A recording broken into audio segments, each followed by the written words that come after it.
I'm certain that many of the listeners here do not know the fame that you have found on TikTok and under which, under the banner of which genre that is. And it's been a pleasure to dive into some of those videos, which, by the way, we will Mhm. have some show notes here, and we'll link to a few of your TikToks on the corporate side, but then also on the more kind of playful, personal side. But if you could tell the audience and the listeners what your personal TikTok is all about, and I'm curious too, like how you actually found that niche. How did that come about?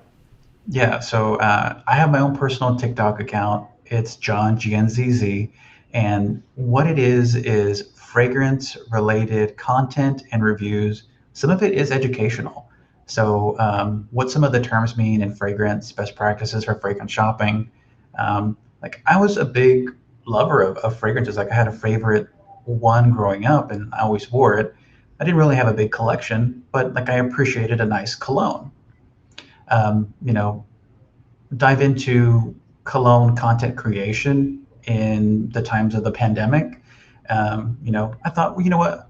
I know a little bit about fragrance. I've have some materials that I've smelled, and even like perfume making materials. I've read books, so let me give it a shot. And so posted a few videos, reviews, and I kept doing it consistently, and I built an audience over the year and a half, maybe almost close to 2 years of doing TikTok.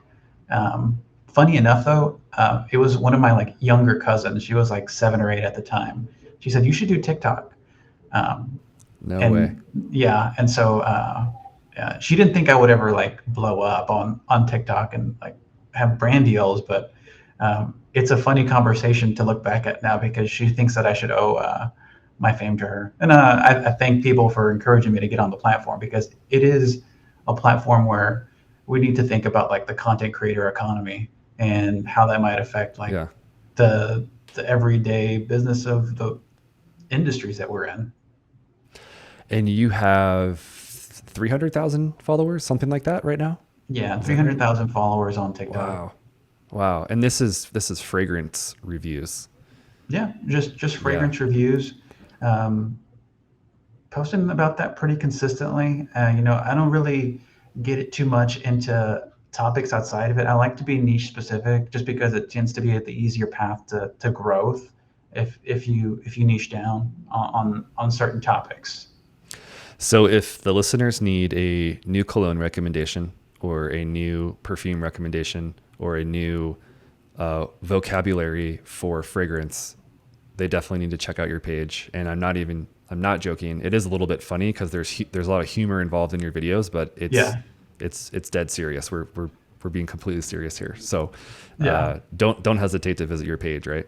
Yeah, don't hesitate. Yeah, I love engaging and answering questions, and I try not to take myself too seriously. Like that's the super most important part. Like, be authentic. Try not to take yourself too seriously, and put some transparency in the content that you post because, like, in the creator economy, there's also going to be like brand opportunities, and you want to be sure that you represent those brands and the relationship that you have with brands in a transparent manner. So, Yeah. um, staying up to date with those.